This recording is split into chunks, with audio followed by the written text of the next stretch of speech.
Bom, pessoal, time Apostos, mais uma vez, boa noite a todos os participantes. A gente sabe que tem bastante gente conectando agora, então quero aproveitar e fazer uma saudação inicial. Para quem não me conhece, sou o Leandro Diniz, CEO e fundador da Hub Education, que organiza esse evento que é realizado pela Inova Business School, aqui representada pelo seu presidente Marcelo Veras. Muito boa noite, Veras, bem-vindo. E pela Sociedade Brasileira de Comunicação Emocional, aqui representada também pelo seu presidente João Hilton. Boa noite, João, seja muito bem-vindo. Quero destacar que esse evento ele acontece num momento em que todos nós estamos precisando ampliar a nossa atenção sobre esse assunto tão importante, que são as nossas emoções. Então, hoje a gente promoveu essa discussão aqui no formato de entrevista. O Marcelo Veras é o nosso entrevistador e o entrevistado da noite é o João Hilton. A gente está gravando esse conteúdo, então depois quem quiser revê-lo terá a oportunidade. E eu queria pedir a gentileza que vocês permaneçam com os microfones desligados para que a gente possa preservar a qualidade da gravação. E, claro, vocês podem interagir e participarem do evento por meio do chat que já está habilitado.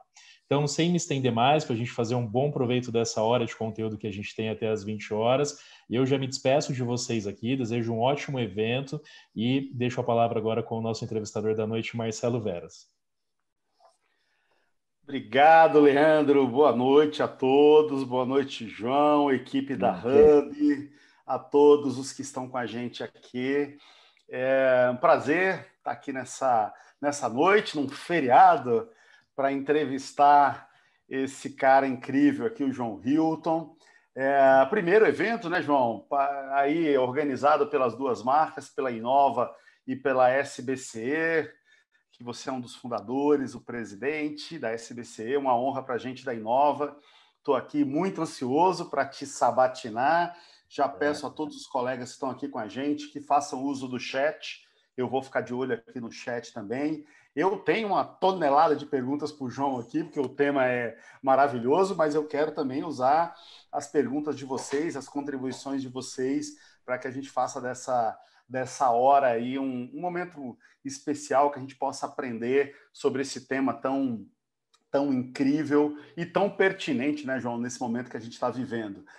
João, eu quero começar pedindo para você se apresentar, né? O currículo do João eu não me atrevo a ler aqui, porque o cara é músico, psicanalista, master em PNL, em programação neurolinguística, é neurocientista. Você só não foi, acho que astronauta ainda, né? Porque o resto, tudo você já deve ter feito. Mas, esse era o meu desejo da infância, né? Um profundo estudioso.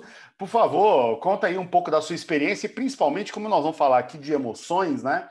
Que é o nosso tema. O que te motivou a montar, a criar esse projeto chamado Sociedade Brasileira de Comunicação Emocional? Aliás, um slogan extremamente provocativo, né?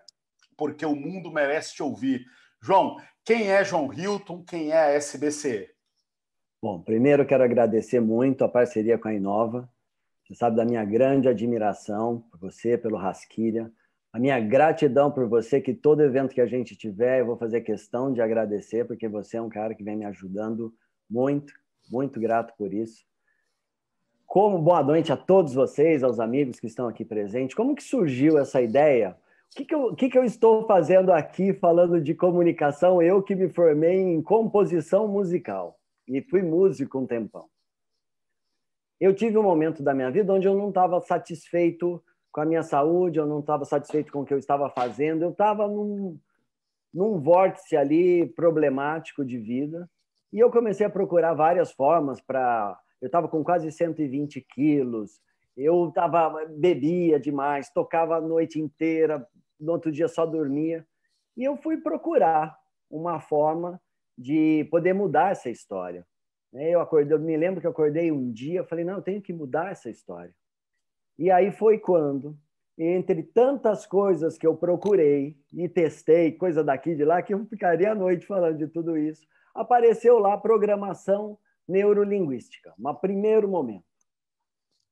E eu fui, então, até digamos, como um trainer em programação neurolinguística. E ele me fez uma pergunta assim, fui até ele falou, João, o que você quer da sua vida? Eu falei, não sei, eu vim aqui para você me dizer isso. E o cara falou assim para mim, mas eu sei o que eu quero para minha, para a sua, eu não faço ideia do que você quer para a sua vida. E naquele primeiro momento, eu percebi que eu não tinha no meu cérebro planos para o futuro. Eu não era atraído para lugar nenhum, porque eu não pensava em nada para o futuro, eu vivia ali o dia cotidiano. E foi quando ele me mandou embora para casa, falou, vai pegar o que você quer, traga o impossível para mim, para que a gente trabalhe. E assim eu fui naquela semana, fiquei raivoso, não queria voltar, achei que eu tinha caído na mão de um charlatão, mas eu voltei dizendo para ele, falei, ele quer o impossível, eu estava com 120 quilos, eu falei assim, eu quero me tornar triatleta. E na parte profissional eu quero tocar com um músico muito bom e compor coisas e viajar pelo mundo para tocar. E o interessante é que quando eu fui falar com ele sobre isso, ele acreditou, ele me ajudou. Em 1 ano e 2 meses, eu tinha perdido 60 quilos. Eu tinha me tornado triatleta.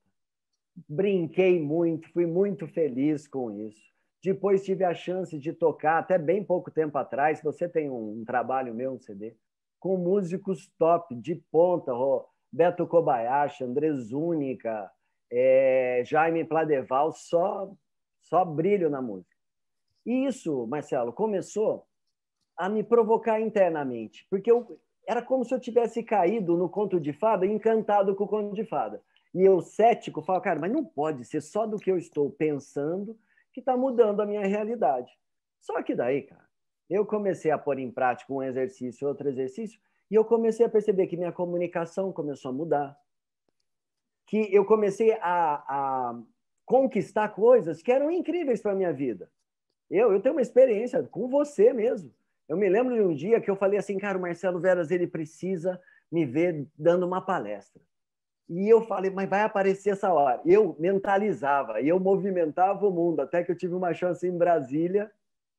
Você se lembra disso?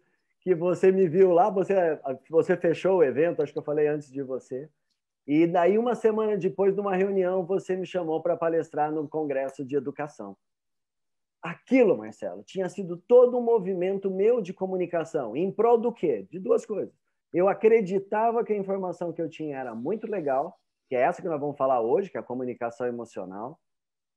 E eu acreditava que se eu pusesse em prática o passo a passo do que eu tinha aprendido de como lidar com esse cérebro, com essa comunicação, porque hoje nós estamos aqui muito para falar disso.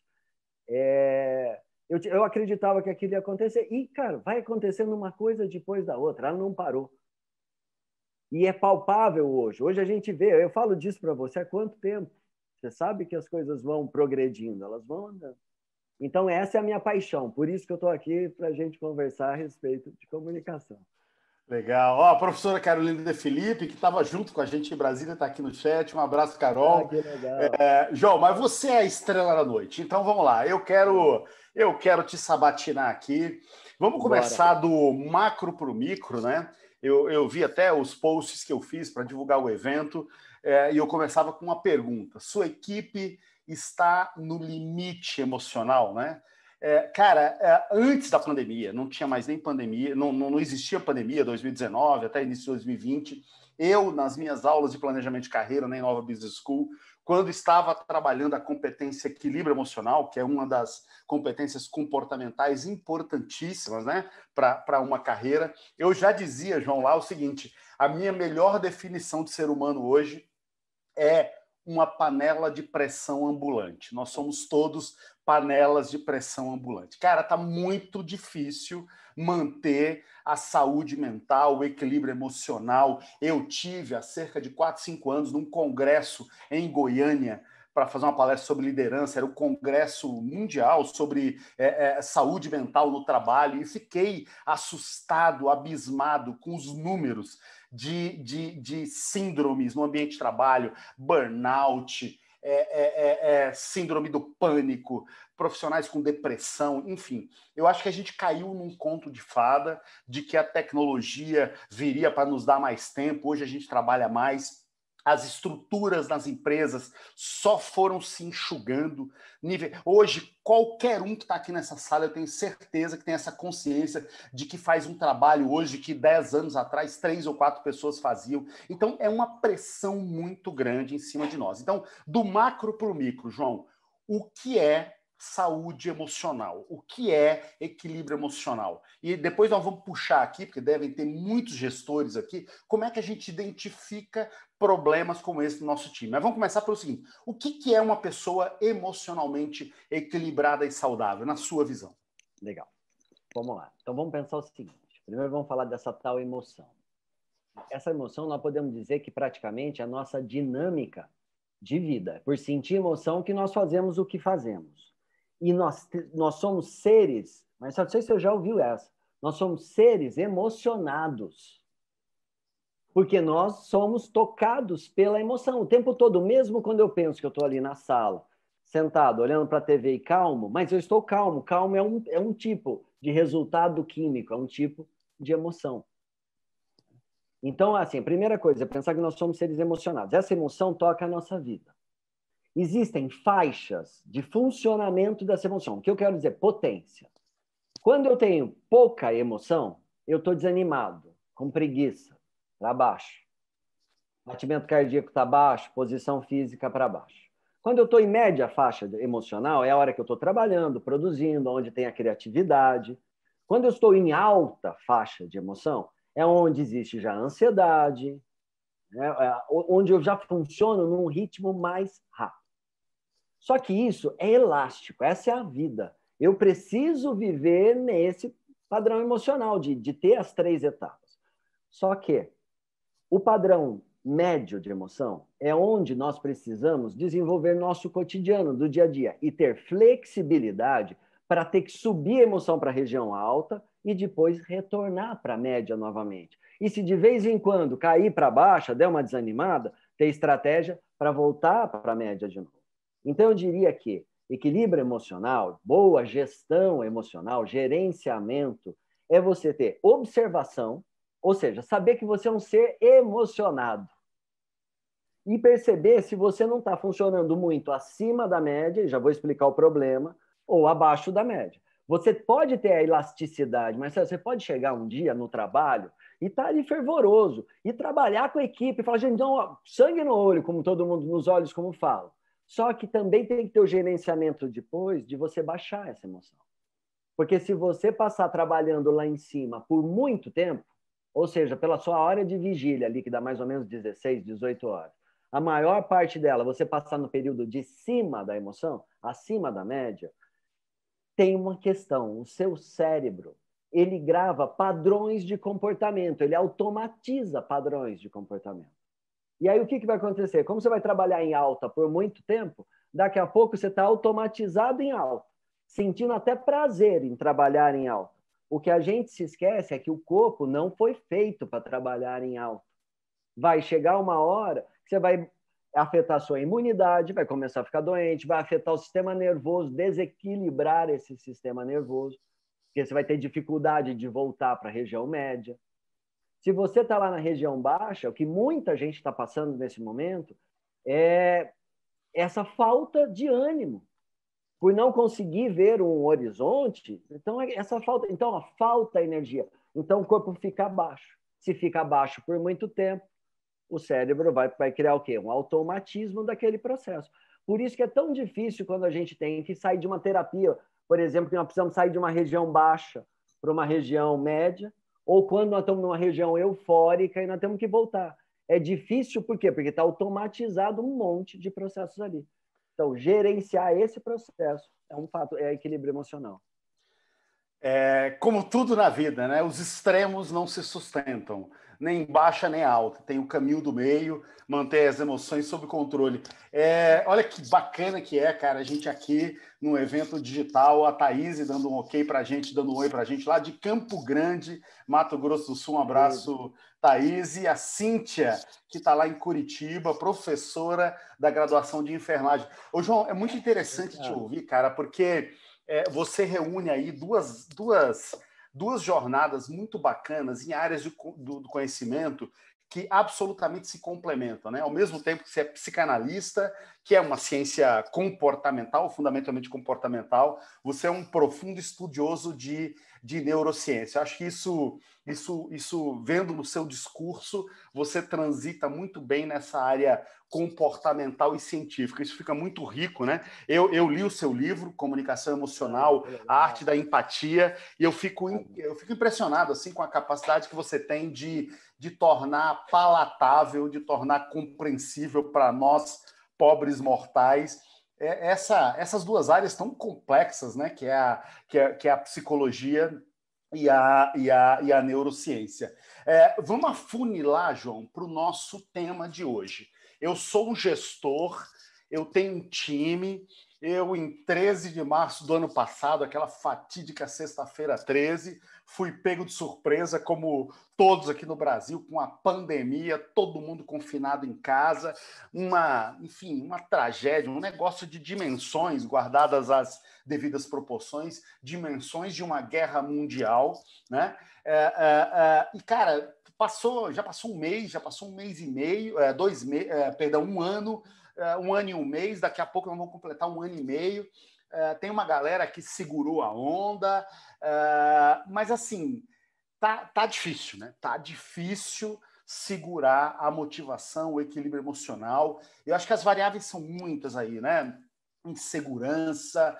Imagine quantas pessoas nesse momento, João, quando a gente abre a televisão, vê as notícias, é só prognósticos ruins, né? Parece que está ali na ordem do dia, uma insegurança, todo mundo pisando em ovos. Será que eu vou ter emprego amanhã? Será que minha empresa vai existir amanhã?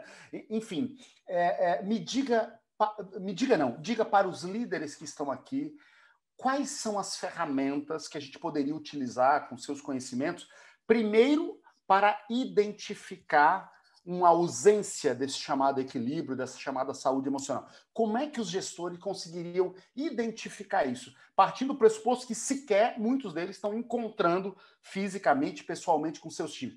Como que eu identifico que a minha equipe está precisando de ajuda? Bom, primeiro ponto, falta de criatividade. Você percebe que diretamente, quando eu estou em desequilíbrio emocional, e principalmente esse que a gente traz hoje do estresse, quando a gente fala estresse, a cobrança, a angústia, a hipervigilância, esse gera disparos altos de cortisol. O cortisol, ele vai afetar a área de memória, a área de criatividade e a imunidade. Então, por incrível que pareça, eu consigo perceber se a equipe começa a ficar muito doente, muitas pessoas ali começam a ficar doentes. Se eu percebo desânimo, percebo que durante as reuniões, mesmo desânimo físico, baixa potência física, isso que começa a gerar conflitos, fala daqui, fala de lá, ou seja, começa a leve e traz. Por quê? Porque a pessoa passa a estar numa frequência emocional já para baixo, daquela escala que a gente falou. Então, começa a ficar angustiado. Então, esse é o grande problema. Então, eu começo a perceber isso na atitude da equipe. Marcelo, uma equipe que você está conversando com ela e que está todo mundo aqui animado na tela e todo mundo engajado, essa equipe não está, nesse momento, passando por problemas de comunicação. Ali está redondo, a gente consegue perceber. Mas nós sabemos hoje que a grande maioria, por conta do que estamos passando, a grande maioria das equipes vem enfrentando essa necessidade, né, essa falta de ânimo, falta realmente de engajamento, motivação para fazer as coisas. Então, isso tem a ver com...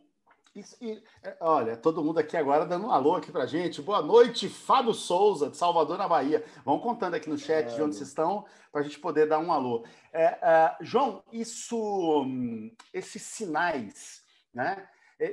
Desculpa aqui, eu vou te provocar aqui, eu vou tentar tornar para quem está nos assistindo a coisa bem mais palatável. Eu queria que você explorasse um pouco melhor. Me dá sinais claros, assim, porque o desânimo, né?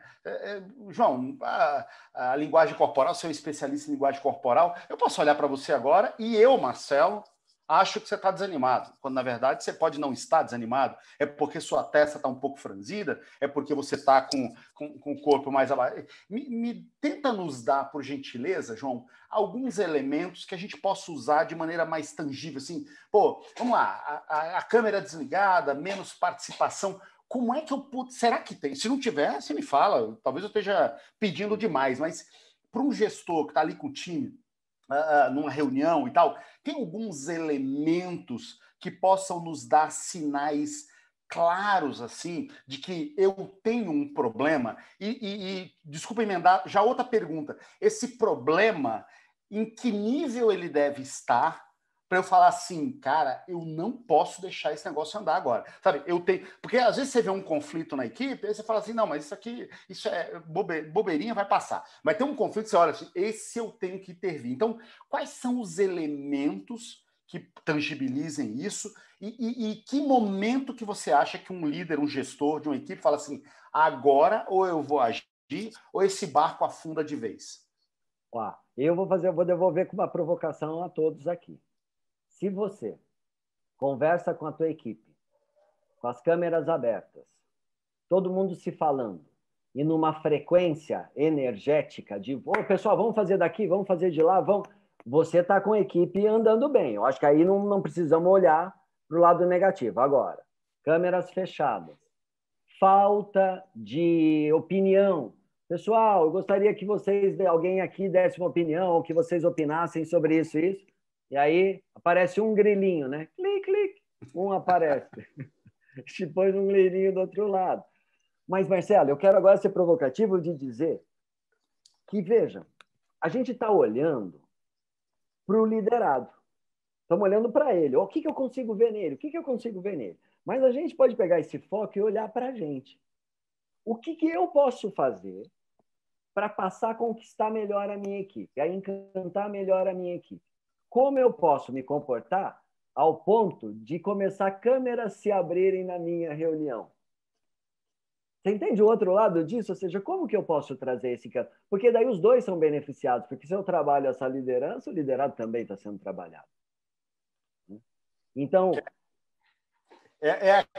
Desculpa, é aquela frase que a gente ouve em aviões. Antes de colocar a máscara do outro, coloque primeiro em você. É isso? É isso, cara. Eu acho que esse é o caminho, porque isso vai valer para todo mundo. Né? Em alguma esfera, alguém está liderando alguma coisa, né? Mesmo que seja dentro de sua casa. Então, vamos pensar em alguns pontos, Marcelo. Pontuais aqui. O ser humano, por conta das suas emoções, ele tem uma certa vibração emocional durante, vamos dizer, uma velocidade rítmica emocional durante a sua comunicação. Então, vou dar um exemplo para você. Eu posso me comunicar de uma forma bem rápida e falar, aí, Marcelo, então deixa eu continuar. Ou eu posso me comunicar de uma forma lenta, Marcelo, falando, ritmado. Essa forma de comunicação, quando ela recebe uma outra forma de comunicação espelhada a ela, o cérebro tem uma facilidade maior de conexão, de compreensão rápida daquela comunicação. Então, olha só, um primeiro ponto.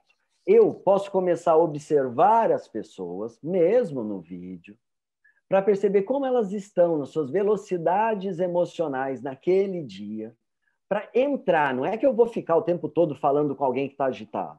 Não, para que eu me conecte a ele na velocidade dele, eu não preciso ficar raivoso. Por exemplo, eu posso ter alguém falando comigo, não, mas eu não acho que isso é certo, porque isso não é possível. Pode estar assim. A única coisa que eu preciso fazer é conversar rápido, falar palavras rapidamente e não começar a falar assim, olha, fulano, pensando bem, você imagina você no outro papel, Marcelo, tendo que esperar essa fala acontecer. Então, quem está falando rápido, quem está nervoso, ele espera respostas rápidas, não que você tenha que ficar nervoso. Então, você vai começar a falar rápido com ele, mas você talvez peça até calma. Dizendo, olha, eu entendo o que você está passando, eu vou pedir só que a gente fale um pouquinho mais calmo agora, que a gente se sente, vamos resolver isso. Estou puxando para trás a minha voz. Até o momento que eu trago de novo. Então, assim, eu tenho que ser um espelho. Eu tenho que ser o espelho daquilo que eu quero mostrar. Mais do que isso, eu tenho que ser um exemplo. E aí você vai falar, nossa, mas está levando para um lado meio altruísta. Não, cara. Eu tenho que ser um exemplo. O que eu espero que o outro faça, se comprometa a fazer, é aquilo que ele me vê se comprometendo a fazer. Então, se eu quero que as pessoas estejam animadas, eu preciso sim, num primeiro momento, estar nesse mesmo entusiasmo. João, mas isso é muito difícil, né? Você falando aí, me veio um déjà vu, cara. No início aqui dessa segunda onda da pandemia, teve um dia que eu acordei, João, que eu me olhei no espelho, eu falei assim, meu, que coisa horrível, assim, eu estava emocionalmente esgotado, né? E eu tinha uma reunião dali a 15 minutos, eu falei, se eu entrar nessa reunião com o meu time, com essa cara, eu vou jogar todo mundo para baixo, não vai acontecer nada, né? E eu falei, bom, da onde eu vou tirar forças aqui? Molhei o rosto e tal. Mas é muito difícil, João. É muito difícil quando você não está bem, quando você não colocou a máscara primeiro em você, é muito difícil colocar a máscara nos outros, né? Mas eu vou falar para você agora que eu acho que talvez você nunca tenha me ouvido falar dessas estratégias, porque são estratégias que parecem coisas tiradas do Harry Potter, mas na verdade funcionam muito bem. Marcelo, se você, por 15 dias, começar a eleger uma música que te deixe num bom astral, um astral muito legal, e uma vez por dia, como um ritual, você pôr a música, alinhar sua postura, se quiser fazer sentado, faz sentado mais alinhado. Ou então faz de pé, num lugar, numa varanda, num lugar, respirando profundo. Põe aquela música e começa a trazer para a mente coisas boas. Você quer ver uma coisa que eu sei que brilha seus olhos? Pensar na sua filha. Então você põe aquela música, puxa, e pensa naquele contato. Olha o que você está fazendo. Você está fazendo com que o seu cérebro exiba imagens muito legais e ouvindo uma música muito boa. Ele vai disparar serotonina, dopamina, ocitocina. Você vai ficar em estado de graça durante aqueles minutos. E aí, sabe o que você faz? Aí você entra para a reunião. Boa, adorei. Aliás, minha filha deve estar super dando risada, porque ela aqui está assistindo, tá? Eu a convidei, eu falei, veio ouvir aqui um fera no assunto. Boa dica, viu, Júlia? Ô, João, provoquei aqui, ó. Agora, deixa eu registrar aqui. Provoquei aqui, a galera tá contando aqui. Flávia de São Paulo, Andréia, que é sua aluna na pós-neurociência, a Carita de Berlândia, Triângulo Mineiro, a Érica de São Paulo, Eduardo de Santa Bárbara do Oeste, Carla de Itarantim, na Bahia. Quem mais aqui? Nedi, desculpa, de Floripa. Quem mais? Uma galera aqui dizendo que... Alguém de Açores. Nossa, aí. De Açores, a Cidália. É isso aí, mundo sem fronteira. E a Júlia rindo aqui, ó, no chat. A Júlia é minha filha. Vou escolher uma música, João. Vou fazer isso por 15 dias, né? Marcelo, e você sabe, cara, a única coisa que impede alguém a fazer isso, se ele não quiser se dispor a fazer, do tipo, se ele próprio, não vou fazer isso aí, porque por uma crença alguma que é o limite. Não. Cara, você está mostrando para o teu cérebro que você tem uma intenção, você está marcando dia a dia aquilo lá como um ritual, você vai conseguir usar aquilo como ferramenta na hora. Legal. Eu tenho uma história aqui, cara, rápida para contar, em Guarulhos, no Colégio Carbonel, e eu ia entrar ali para dar uma palestra, e é uma palestra bem desse campo, de falar de emoções, de para frente, para cima, e tocou meu celular, eu olhei, era uma pessoa da minha família, eu não quis atender, tocou de novo, eu peguei o telefone, a pessoa desceu a lenha numa coisa que eu tinha esquecido, mas falou pesado comigo. Na hora, meu coração foi lá para cima, já veio aquele gosto ruim da raiva na boca. Eu falei, como que eu entro agora nesse palco do Carbonel para dar uma palestra? Olhei para a Rose, que cuida lá, e fui para o camarim. Marcelo, comecei a respirar, pus lá os ombros para trás, comecei a pensar nos meus filhos, na viagem que eu tinha feito com eles para Paraty, focando, porque a mente quer ir na raiva, não, focando na imagem. 2 minutos depois abri a porta, entrei aqui, os meninos em Paraty, os meninos, até a hora que você entra, que você fala, boa noite, aí você entrou.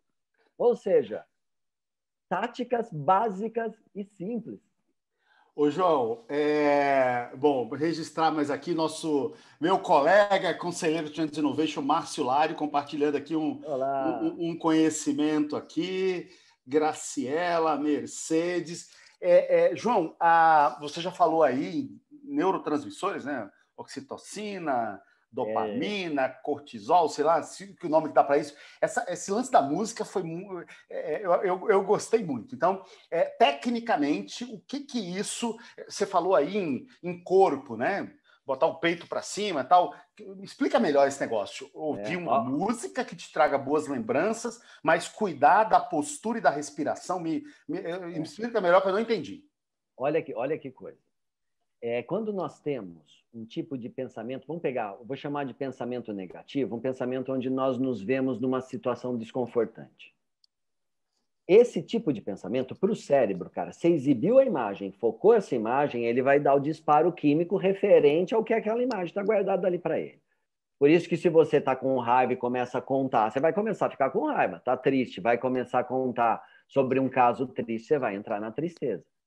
Então, você tem um disparo químico específico para aquele tipo de imagem, e o seu corpo vai junto. Cara, dopamina, para você ter uma ideia, eu vou curvar meus ombros aqui, eu estou aqui com os ombros curvados. Se de repente você fala, João, eu quero que agora você se lembre do dia tal, eu preciso de lembrança, só que eu vou fazer. Peraí, Marcelo, peraí. Eu vou mudar minha postura física, minha postura de cabeça. Por quê? Porque eu preciso de uma outra substância química para ser recebida no corpo. E o corpo já está automatizado com isso. Você não vê ninguém depressivo com o peito aberto chegando no consultório falando assim, estou com depressão, doutor, eu gostaria de tratar aqui. Não tem. O cara vai chegar com o corpo fechado, falando baixo, sem energia. Então, quando eu tenho um corpo excelente, o que é o corpo excelente que a gente diz? Eu ponho uma imagem legal, eu ponho uma música boa, eu respiro profundamente, ponho aquela música para tocar e entro nessa proposta. Na proposta do quê? De olhar para a Júlia, ver minha filha, brincar com ela na minha cabeça, com as imagens, ouvindo aquela música. Eu vou receber química positiva. Eu vou, porque você está exibindo aquela imagem. Não tem... Toda vez que você pensa nela, concentrado, você fica bem. Você sabe disso, a não ser que tenha acontecido algum problema. Então, você tem esse disparo cotidianamente. Tecnicamente, João... Bom, você é músico, você é psicanalista, você é neurocientista, mas assim, tecnicamente, qual é o papel da música, né? A gente ouve aí, eu sou leigo no assunto, de que crianças que ouvem música clássica, que a música na primeira infância, que a música ajuda a moldar. Tecnicamente, qual é o papel da música no nosso cérebro e nas nossas emoções? Legal, bem legal sua pergunta. Cara, a música ela é um fenômeno incrível. Como que a gente começou a perceber o fenômeno que ela é? A partir do momento que foram desenvolvidos equipamentos de ressonância magnética funcional, que são aqueles aparelhos que nós vestimos uma espécie de um capacete, e ele demonstra quais áreas cerebrais estão sendo exigidas no momento que alguma ação está ocorrendo. E o que eles perceberam? Que a música ela agia praticamente em todas as áreas cerebrais. Olha que interessante, em todas. E o que nós temos também em estudos científicos? Que quanto mais você motiva, quanto mais você ativa uma área cerebral, mais habilidosa em todas aquelas funções que ela cobre, você vai ganhando habilidade.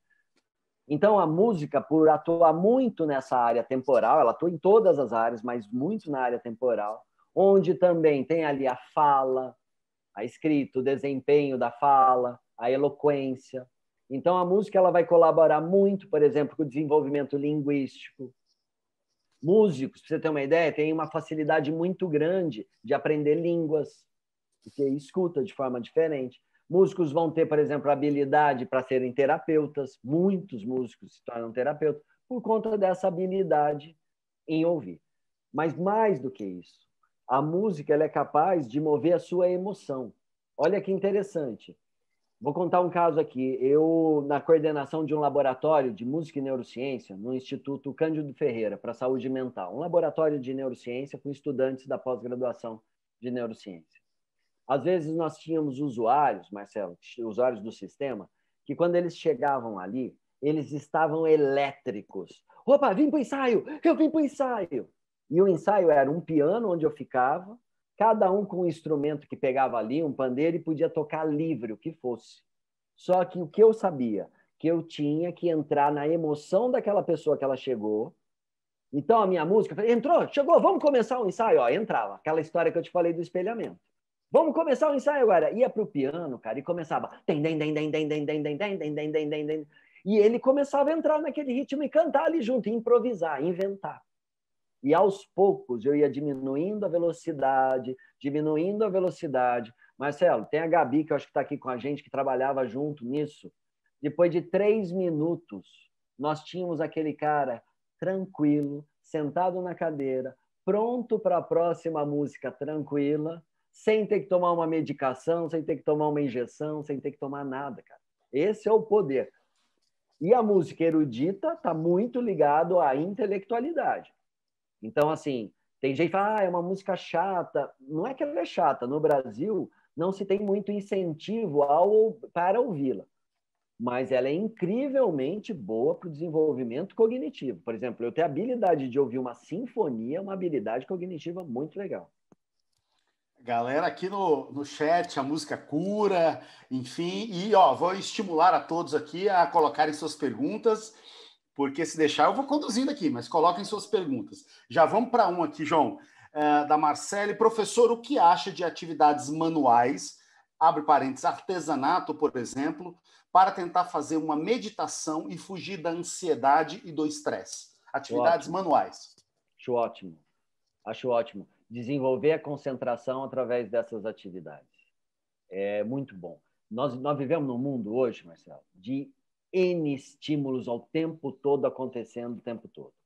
Isso não é... A gente dizer que nós não temos foco, isso não é certo dizer. Nós temos foco pra caramba, só que ele fica se deslocando.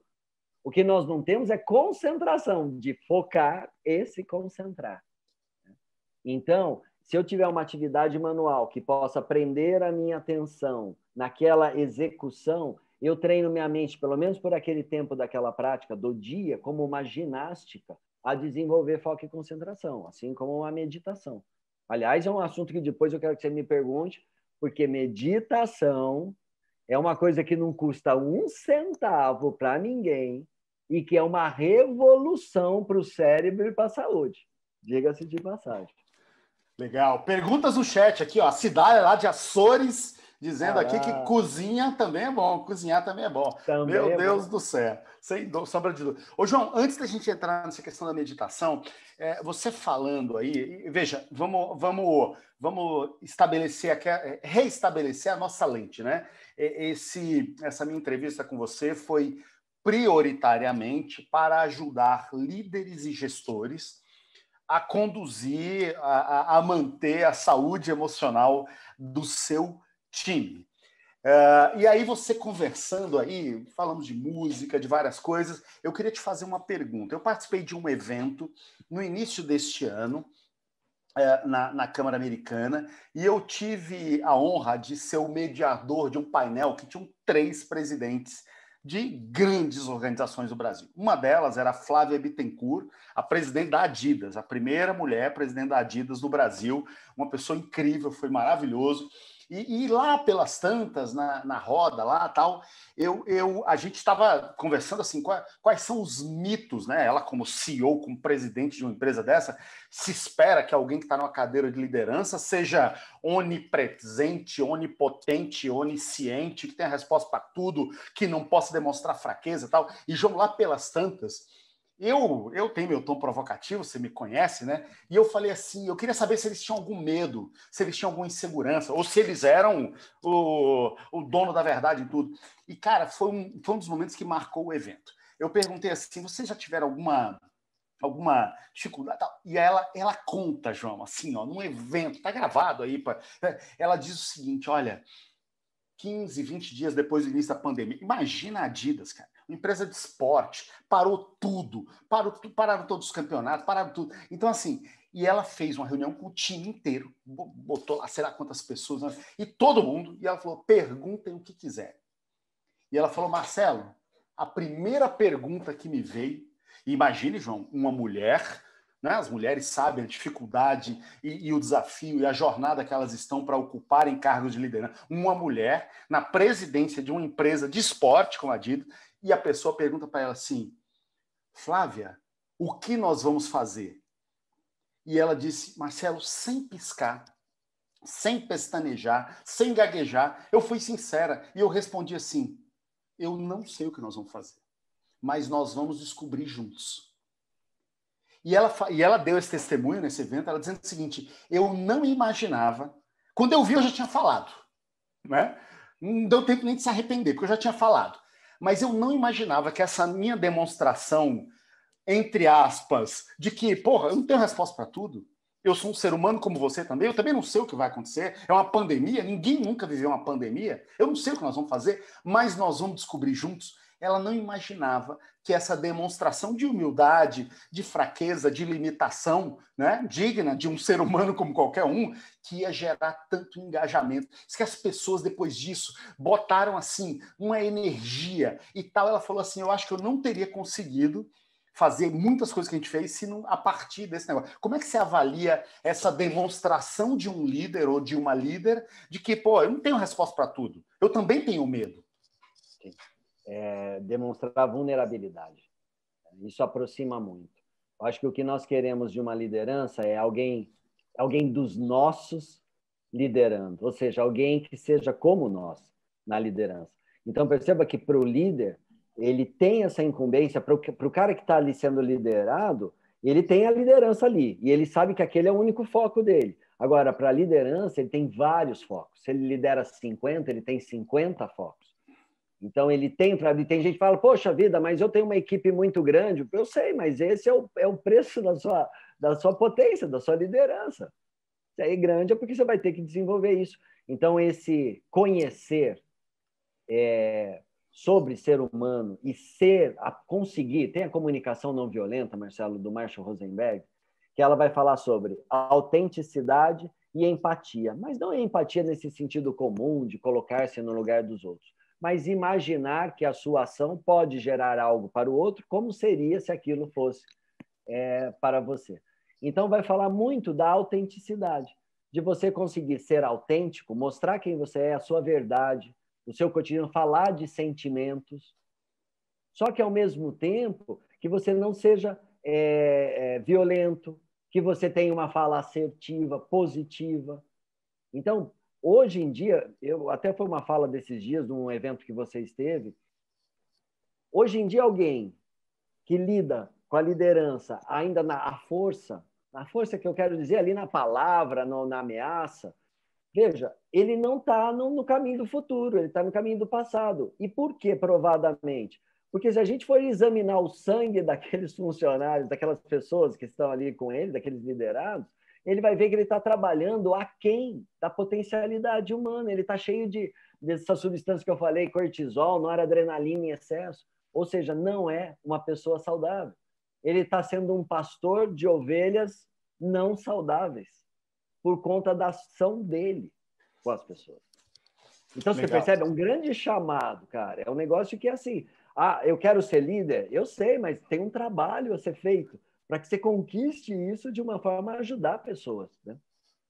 Mais um aprendizado aqui, pessoal. Mais um aprendizado confirmado aqui pela neurociência e pela psicologia. A autenticidade gera confiança, né? Vinícius Caldeira. Vamos de Vinícius Caldeira aqui. João, como buscar saber da minha equipe que, por conta da pandemia, precisa ficar em isolamento social em um hotel, geralmente por 5 dias, e quando esse tempo extrapola, como entender se eles estão bem, mesmo os isolados? Como eu poderia fazer essa abordagem para descobrir se eles estão bem? Pergunta do Vinícius.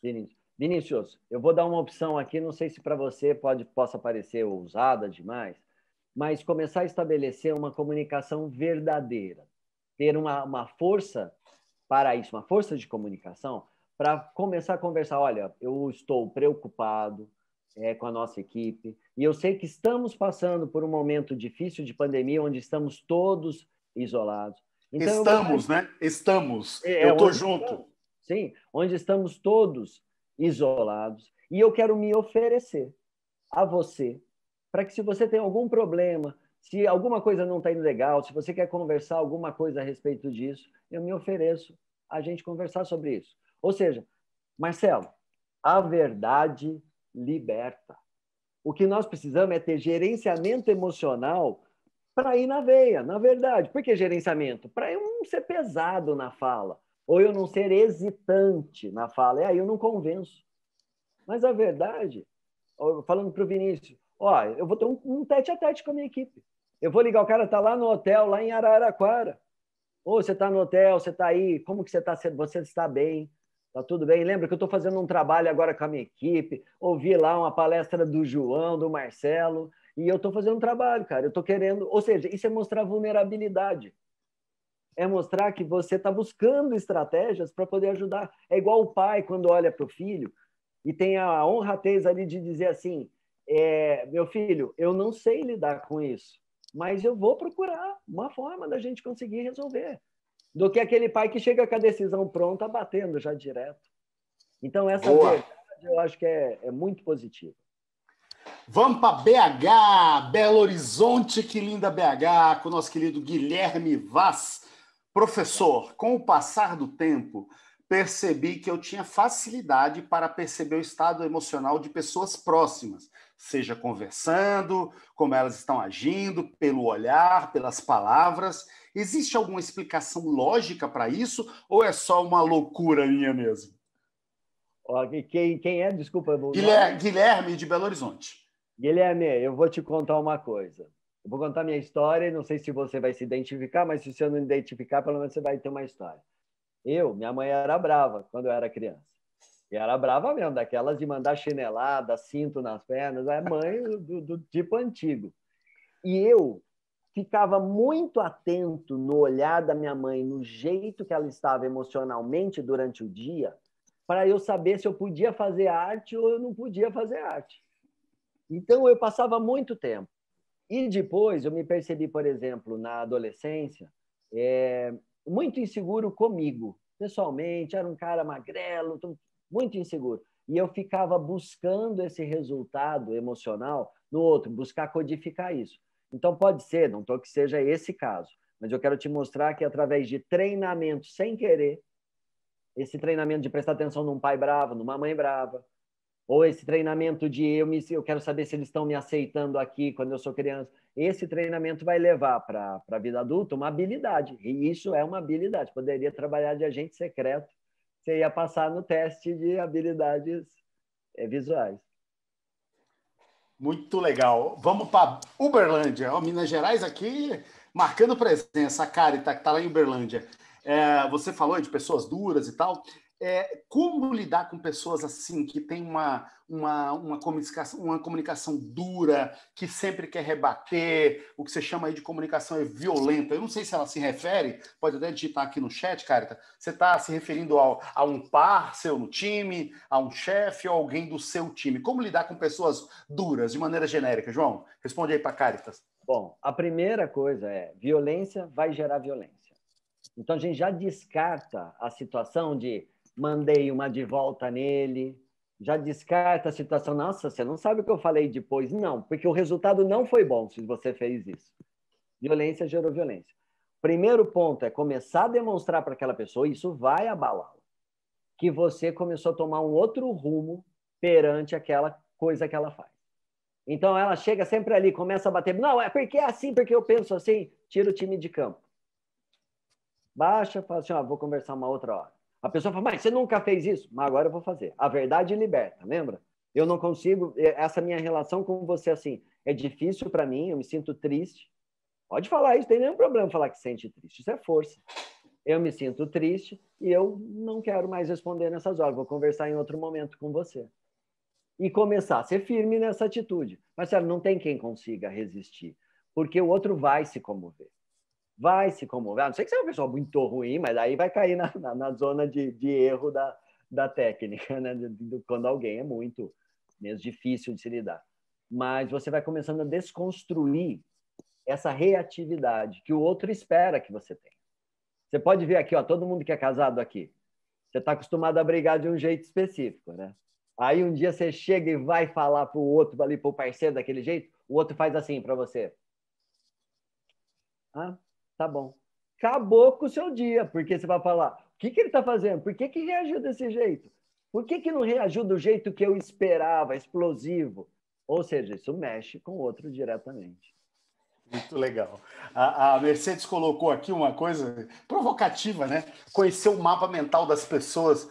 João, existe isso? E, pô, eu tenho uma equipe de 20, eu vou pedir cada um faça seu mapa mental. Não sei, faz sentido isso? Não faz? Como é que a gente consegue identificar alguns perfis assim previamente, né? Porque, e outra, a pandemia, você não é o mesmo, eu não sou o mesmo que eu era 13 de março do ano passado, né? A gente tem um turbilhão de coisas. Tem como prever, fazer alguma atividade preditiva para a gente conhecer esses perfis, não? Eu acho que para conhecer o perfil, você pode estudar sobre eles. Existem várias áreas da ciência que vão estudar perfis comportamentais. Então, por exemplo, nós temos, dentro da programação neurolinguística, nós temos lá um perfil que é chamado de metaprogramas, um perfil de comportamento. Vou te dar só um exemplo agora. Saber se uma pessoa que trabalha comigo ela é orientada internamente para a situação ou se ela é orientada externamente para a situação. Eu entender se alguém é um tipo de pessoa que, quando ele decide na cabeça dele, está decidido. Ele até vai te obedecer e fazer, mas está decidido. Ou se não, se ele é alguém que precisa de informação.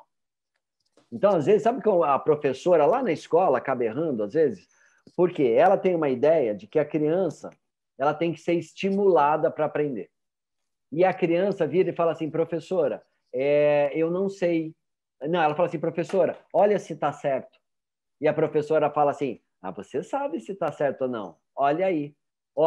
Não está conseguindo conversar adequadamente com essa criança. A criança é orientação externa, ela está demandando a você a ajuda.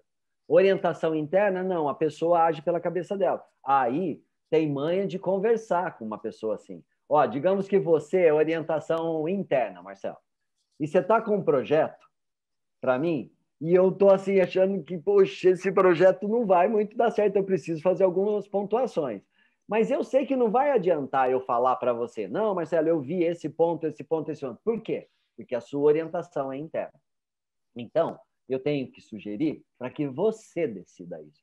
Então, eu tenho que dizer assim, Marcelo, cara, você é um cara que visualiza muito bem os seus projetos, então eu gostaria de lhe pedir que você desse uma boa visualizada no seu projeto e veja se o que eu estou dizendo tem sentido ou não. Pronto, se acessou o sistema dele. Outro exemplo, auditivos, visuais, sinestésicos, digitais. O que é isso? Nós temos predisposições baseadas nos nossos sentidos, porque nós tivemos aprendizados, milhares deles, através dos sentidos. Então, nós aprendemos muitas coisas visuais, nós aprendemos muitas coisas auditivas, nós aprendemos coisas pelo paladar. E isso, Marcelo, incrivelmente, começa a vir para a nossa linguagem e para as nossas tomadas de decisão. Então, vou te dar um exemplo. Se você é uma pessoa visual, visual não significa que você só é visual. Você é os 4 coisas. Visual, auditivo, sinestésico, digital, isso é tudo. Só que você tem uma predominância visual. E essa predominância está na sua fala. Então, você, por exemplo, diz assim, João, eu estou visualizando algo aqui, queria que você me desse o seu ponto de vista a respeito disso. Cara, isso é uma frase visual. Totalmente visual. Você está usando vários pontos visuais. Se eu disser assim para você, Marcelo, eu estou sentindo que isso talvez não dê certo. Cara, você não vai entender muito bem o que eu estou querendo dizer com sentindo. Você está querendo meu ponto de vista. Então, se eu percebo que o outro é visual e aquela fala dele é visual, eu tenho essa percepção, eu vou falar, olha, meu ponto de vista a respeito disso, que nós temos que ver várias situações, visualizar várias formas diferentes para resolver isso. Se eu começo a treinar meu sistema, meu cérebro a observar essas coisas, assim como eu comecei falando lá atrás, ele automatiza esses processos. Você não tem que ficar pensando mais nisso. Você sabe aí a se comunicar de uma forma diferente, porque você tem estratégias para observar o outro e se conectar a esse, aí sim respondendo a Mercedes, a esse mapa mental. Mas, Marcelo, quanto mais você estuda, mais informação você pega e mais você treina, maior o nível de habilidade de você acessar o mapa mental de alguém. Legal, Camila, que dica incrível para a comunicação. Eu vou me matricular na turma 3 de pós-graduação de programação neurolinguística da SBC. Nossa, tem umas coisas aí que eu tô aprendendo pra caramba aqui e que eu não entendia. João, tempo aqui, cara, 7 minutos pra gente acabar a nossa conversa de hoje. A próxima vai marcar 3 horas, hein? Mas hoje, em respeito ao tempo das pessoas aqui, vamos fazer agora papum, tá? Tipo debate sem réplica, sem tréplica, papum. Márcio Lário, nosso colega Márcio Lário aqui, ó. Nível de burnout, explica que é tal desse burnout, para eventualmente quem não souber o que é, né, João? Nos profissionais está elevadíssimo. Em operações, operações, produção, tem uma prática já antiga, dependendo da pandemia, né, que eu conheço bem, que é diálogo de segurança, onde os líderes procuram saber o estado emocional da equipe, que dura de 5 a 10 minutos. Todo dia na fábrica, vou fazer um diálogo aqui emocional, de área de segurança, né, emocional. Você acha que isso faz sentido para equipes administrativas? Então, o segundo Márcio aqui, né? É uma rotina de quem está ali na fábrica para prevenção de acidentes, para ver se está todo mundo ok. Você acha que faria sentido, ele até fala aqui, um microcall, uma microchamada de 5 minutos com equipes administrativas para fazer esse diário de segurança emocional? Eu acredito que sim. Mas o seguinte, o preparo de quem vai fazer essa coleta de dados, que vai fazer esse call, vai influenciar muito no resultado disso. Então, ó, tudo aqui, quando a gente fala em estratégias para uma empresa, estratégias para se colocar numa equipe, eu preciso pensar de novo. Eu vou de novo nesse ponto. Eu preciso saber se aquela liderança ela tem poder ali emocional suficiente para contagiar a equipe. Porque se ela não tiver, mas ela é só uma técnica a mais, é só uma coisa a mais. Por isso que eu falo, cara, a potência está na pessoa, em ela se desenvolver, em perceber o ser humano, equilibrar o seu emocional através de práticas como meditação, começar a ler a respeito do assunto comunicação, fazer curso, aprender. Isso é a potência que ela traz para ela. E isso sim, aí, cara, eu posso pegar um manual com 32 técnicas. Se eu tenho potência, as 32 vão funcionar. Porque eu vou conseguir colocar a alma ali no negócio. Eu estou me lembrando aqui no seu livro Comunicação Emocional, Arte da Empatia, uma das coisas que mais me tocou foi a história do leão. Não vou pedir para você contar aqui, fica como provocação. Livro maravilhoso, Comunicação Emocional, a Arte da Empatia. João, eu vou... Aqui tem vários comentários, excelente live, o pessoal aqui comentando. Cara, 5 minutos, 4 minutos agora, 19h56. Eu queria que você colocasse assim a sua mensagem final, mas desculpa a pergunta de engenheiro, que você sabe que eu sou, né? Me dá uma lista, eu já estou com vários insights aqui, tá? Mas assim, dá uma lista final para quem está aqui com a gente e para quem vai nos assistir depois na gravação que vai ficar no YouTube. Me dá uma lista assim de algumas coisas, como eu sempre digo, tão importante saber o que fazer, saber o que não fazer. Né? O objetivo aqui é a gente manter a saúde emocional do nosso time. Me dá uma lista aqui, ó. Não faça isso, pelo amor de Deus. Não faça isso, não faça. Me dá uma lista, por gentileza. O que fazer, o que não fazer e a sua mensagem final para todos que estão com a gente aqui. Bom, a primeira coisa, o que fazer é buscar sempre ouvir, desenvolver uma capacidade de escuta muito grande com a sua equipe. E ao ouvir e dar a devolutiva, tomar todo o cuidado e pensar que ali do outro lado tem um ser humano, levando para o lado social da coisa, mas também tem um cérebro, que se você não souber negociar com ele, você não vai conseguir obter daquela pessoa engajamento com você. Vai ser uma liderança vazia. Primeira oportunidade que ele tiver, ele cai fora. Então, assim, essa necessidade de ouvir. Uma dica muito grande, não pensar que eu sou aquele que detém o conhecimento do que tem que ser feito e eu vou delegar as funções e acabou, sem ouvir opinião. É bola furada. Vão começar a falar de você escondido, vai começar a ter conflito, vai cair o rendimento da equipe. E você vai ter, às vezes, um conflito super chato para ter que resolver no futuro. Então, eu penso, Marcelo, número 1, observação para todo mundo que está aqui com a gente. Trazer teu cérebro para o momento das suas comunicações, quando você vai se comunicar com alguém. E não é só a comunicação com o outro, a comunicação com você mesmo, a intrapessoal. O que você anda falando para a sua cabeça? Como que você quer que tenha reação emocional? Se você está dizendo assim, cara, isso não vai dar certo, Marcelo, nós vamos te afogar todo mundo lá na frente. Se você está vendo isso, que descarga química que está caindo no teu cérebro, que qualidade emocional você está tendo. Eu sei que não é fácil trocar o pensamento de um para o outro, mas essa é uma atividade para você, para o seu crescimento pessoal, para te ajudar. Cara, eu acho que todo mundo sabe disso, é um grande jargão, mas se você não investir alto em algo, dificilmente você vai estar no topo. Nossa Senhora, 2 minutos aqui. Olha só quem está aqui, Tereza Cortelazzi, nossa ex-aluna do pós-MBA da Inova Business School, onde o João é professor de uma disciplina chamada Comunicação Emocional Aplicada à Liderança. Tereza, um abraço para você e para toda a galera aí de Piracicaba. João, muito obrigado, foi um prazer, não só para mim, mas para a Inova poder te entrevistar aqui pelos comentários. Eu aprendi muito e pelos comentários acho que quem esteve com a gente aqui aprendeu muito. Queria te agradecer. Quem sabe a gente não faz outra em breve, porque o tema é absolutamente fascinante. Muitíssimo obrigado por compartilhar esses seus anos de conhecimento nessas áreas. Sua mensagem final, por favor, para a gente encerrar. Marcelo, muito obrigado pela oportunidade, pela grande ajuda. Muito obrigado a todos que estiveram aqui comigo essa noite, com o Marcelo.